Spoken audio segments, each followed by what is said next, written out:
Okay guys, our topic for today uh, is all about hell. And hell guys, there where their worm died not and the fire is not quenched, that is hell guys. And hell is referred to all generation of vipers, the Pharisees and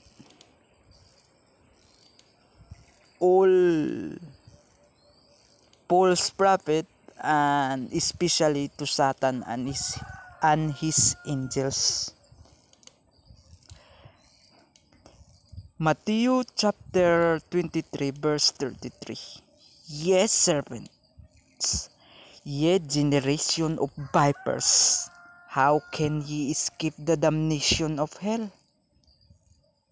To all generation of vipers, the Pharisees, hell is prepared for them. And Satan does not rule in hell, guys. Hell is prepared for Satan and his angels. Matthew chapter 25 verse 41. Then shall he say also unto them unto the left hand, Depart from me, ye cursed, into the everlasting fire, prepared for the devil and his angels. So meaning to say, the devil represent to Satan and his angels. So Satan does not rule in hell. Hell is prepared for Satan and his angels.